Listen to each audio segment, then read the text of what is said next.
êtes en bonne compagnie aujourd'hui que l'on va faire un récapitulatif de mes réalisations sur mars 2023.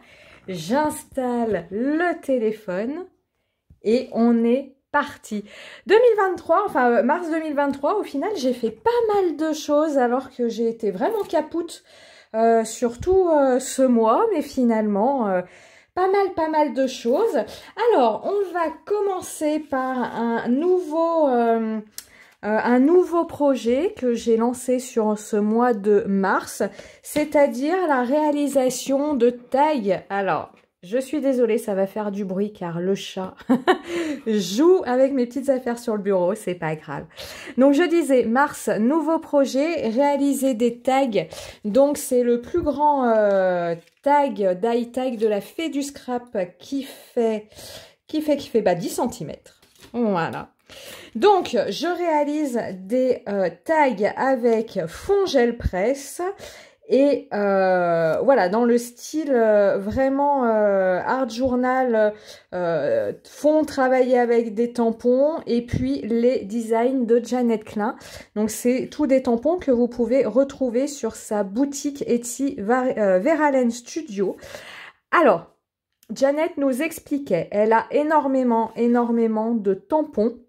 Et sur une boutique Etsy, on a un nombre limité de produits que l'on peut mettre en vente. C'est pour ça que vous avez parfois certains produits qui disparaissent de sa boutique, d'autres qui apparaissent. Elle nous expliquait en fait que comme elle a une place limitée pour vendre ses produits, elle fait tourner. Donc si à un moment, par exemple, vous êtes intéressé par ce lapin et que vous ne le trouvez pas, revenez peut-être une semaine après ou alors faites la capture d'écran du design qui vous plaît et via son groupe Facebook, vous lui demandez de le remettre en vente et elle le fait bien volontiers. Hein. En tout cas, voilà, tag, fond gel presse encre spray et puis design de Veralen Studio. Le tout colorisé au marqueur acrylique. Hein. Le but, c'est de me perfectionner dans cette colorisation. Marqueur acrylique Copic. Donc ici, on a Alice et le lapin. Donc là, c'est un tampon Holland Create. Ici aussi. Voilà, je vous les mets ici. Ici, mes deux poupettes Love Garden. Et si je ne m'abuse, je vous ai fait une colorisation en temps réel sur ma chaîne YouTube pour cette poupette-ci. Donc, mes tags sont faits sur du papier Paint On et mes poupettes, j'utilise du papier spécial marqueur feutre à alcool. J'utilise du Canson Graduate Manga du 300 grammes. Et ces deux ensembles, en général, je les réalise 2 à 2. Soit par rapport au thème, ici Alice et le lapin, soit par rapport au combo couleur, tout simplement.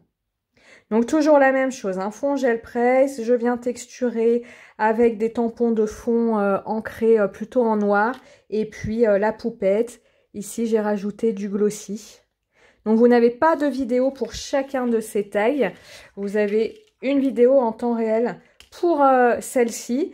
Dites-moi si ça vous intéresse que je filme voilà, la réalisation de mes tags, quitte à, comme les doudous, vous les mettre, pas toujours commentés, mais en musique, parce que comme à chaque fois, on va dire la procédure est la même, j'aurai pas forcément des choses à vous dire en plus d'un timbre à l'autre, d'un tag à l'autre, mais parfois certains aiment bien malgré tout voir la colorisation, voir les étapes de réalisation.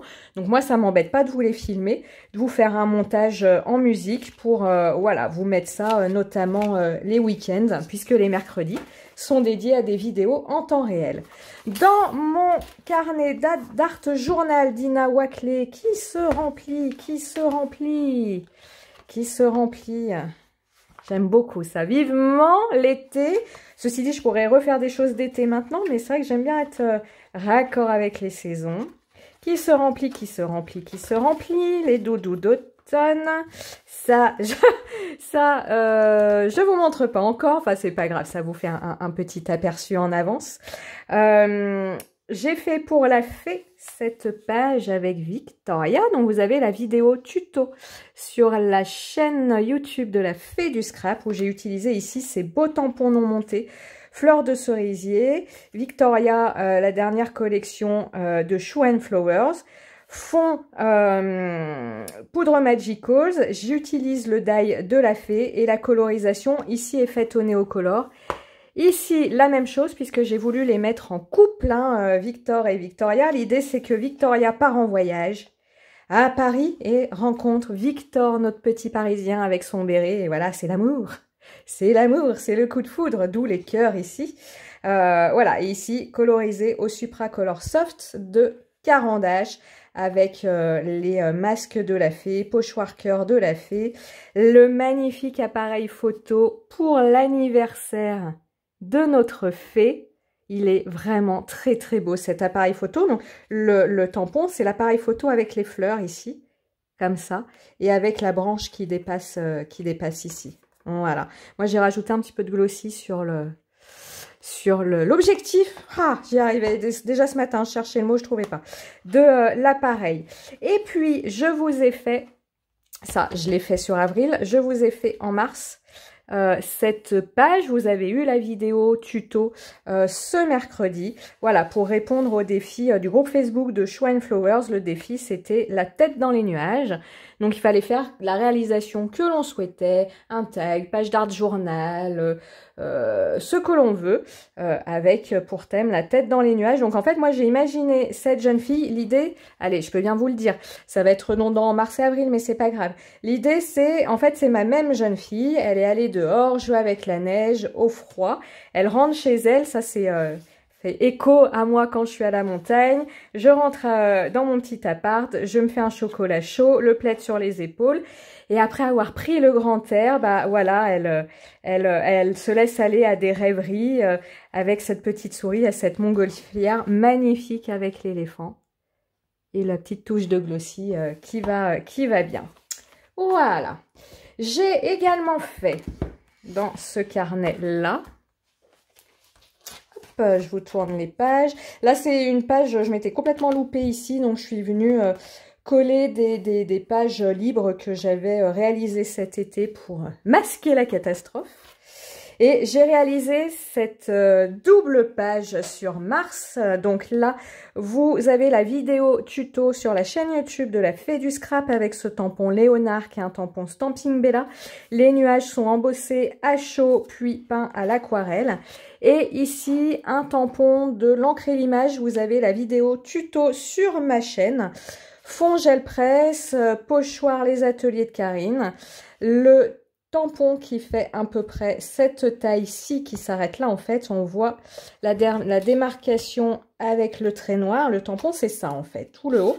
Donc, c'est l'artiste de l'encre et l'image. Elle a un visage magnifique. Et je suis venue en fait lui rajouter un petit haut. C'est un fond gel presse là aussi. C'est ma tocade du moment. Voilà. Dans 3 mois, ce sera autre chose, mais pour l'instant, c'est ça. Vidéo tuto sur ma chaîne YouTube et comme d'habitude, vous retrouvez sur mon site internet tout le descriptif matériel que j'utilise pour mes réalisations. On continue dans les carnets. Ce mois-ci, j'ai continué mon carnet commencé pour le calendrier de l'Avent. Hein, le calendrier de l'Avent, je vous avais proposé une réalisation par jour avec les poupettes de Verallen Studio, mais pour Holland Create. Et donc, j'ai continué avec sa série de poupettes du monde. Et j'ai complètement craqué pour toute sa série sur les poupettes asiatiques. Et donc, pareil, pour la fée, je vous ai fait... j'ai fait beaucoup de choses pour la fée ce mois-là. J'ai dû radoter dans une de mes réalisations. C'est pas grave, parce que normalement, j'en fais 2 par mois. C'est pas grave. Donc cette poupette, ça je suis sûre, vous avez la vidéo tuto sur la chaîne YouTube de la fée. Le fond est fait aux encres en spray. Là vous avez un tampon pareil, branche de fleurs de cerisier de la fée. La petite poupette colorisée au Supracolor Soft de Caran-d'Ache. Et puis je voulais également vous montrer ce mois-ci, pendant que j'étais toute patraque, j'ai, manquant cruellement d'inspiration, j'ai réalisé enfin mon nuancier des muséums de Caran-d'Ache. Donc ce sont des crayons aquarellables très haut de gamme de chez Caran-d'Ache qui valent très cher, qui sont très très intenses. Les couleurs sont vraiment magnifiques. Là, vous avez des violets superbes. Le prune est très très beau. Les verts, vous avez des verts très naturels ici. C'est vraiment une palette de couleurs très très intéressante. Le rose violine ici est très chouette. Par contre, ces crayons-là, si vous n'avez pas l'habitude avec les crayons de couleur aquarellables, je vous les conseille pas en première utilisation parce qu'ils sont tellement intenses que réaliser des dégradés avec, c'est assez compliqué. Faut vraiment bien doser comment on va dire, la touche de pigment que l'on met sur son papier. Donc pour commencer, je vous dirigerai plus vers les Albrecht Dürer ou les Supracolor Soft de Caran d'Ache. C'est vraiment deux produits similaires, c'est exactement la même chose. Seule la palette de couleurs change. Moi, je sais que je préfère Caran d'Ache parce que c'est vraiment des très beaux crayons Caran d'Ache. Et puis, j'aime beaucoup la palette de couleurs qui offre à la fois des teintes intenses et des teintes pastel. Mais Albrecht Dürer, on est exactement sur le même produit. C'est simplement les couleurs qui changent. Donc ça, après, c'est à vous de voir ce que vous préférez. Et au niveau des crayons de couleur aquarellables, c'est les plus simples à utiliser pour s'initier à ce type de colorisation-là. Les Derwent Intense, c'est pareil, c'est très intense. Donc il faut vraiment bien doser pareil, la couleur que l'on met sur son papier. Et puis les Derwent Intense, comme le dit son nom, c'est des couleurs très très intenses, donc moins passe-partout. Voilà, donc j'ai réalisé ce nuancier avec la petite poupette. J'avais envie cette fois-là d'agrémenter mon nuancier avec un petit motif. Je vous le rappelle, ces nuanciers, ils sont, alors les nuanciers vierges évidemment, sont librement téléchargeables sur mon blog, donc je vous mettrai le lien. Vous en avez de plusieurs formes, de plusieurs présentations pour en rond, en carré, pour voilà, prendre ceux qui vous conviennent le mieux. Et puis je vous mets quelques conseils sur quel papier utiliser pour imprimer vos nuanciers, évidemment si votre imprimante les accepte. Et ben voilà pour ce mois de mars. C'est quand même pas mal, hein. Mine de, en ayant passé la moitié du temps à végéter dans le canapé, je trouve ça pas mal. Ah si, j'oublie quelque chose, mais pour ça, il faut que j'aille le chercher parce que ce n'est plus à moi. Voilà, on laisse passer le chat. Je l'ai récupéré. Et oui, j'ai fait la carte d'anniversaire de mon fils aussi ce mois-là, qui est né le 14 mars. Donc, vous avez la vidéo tuto de cette réalisation sur ma chaîne. Donc, fond gel presse, mais ici... comparé à, je vais vous montrer un endroit où ça se voit plutôt bien, comparé à ici, là j'ai fait gel presse avec un masque, ce qui fait qu'on a des réserves de blanc. Ici j'ai fait gel presse sans masque, ce qui fait qu'on a vraiment des mélanges de couleurs, des fusions de couleurs super sympas, qu'on a ici avec le spray Easy Ink doré. Il vient se mettre dans les contours des taches, c'est très intéressant. Voilà, avec une pâte de texture, j'ai fait le motif circuit, c'est pas circuit électrique, enfin bon bref, vous m'avez compris. Et puis ce petit jeune qui joue à son jeu vidéo. Alors mon fils n'a que 10 ans, hein, c'est pas encore l'ado blasé gamer, mais ça en prend la bonne voie. une étape nécessaire. Et puis vous voyez les projections au marqueur acrylique doré Artistro. Ça aussi un bel outil. Voilà, et bien écoutez, cette fois, c'est bon. Je vous ai tout montré. Je vous laisse me dire si vous avez une réalisation voilà, qui vous a tapé dans l'œil, si vous avez des questions. Et puis, voilà, si vous voulez que je vous filme les réalisations de mes tags, même si ce n'est pas toujours commenté, mais comme d'habitude, en tout cas avec le listing des produits utilisés et des combos couleurs, moi ce sera bien volontiers. Je vous souhaite un bon week-end de Pâques et vous dis à très très bientôt. Ciao ciao!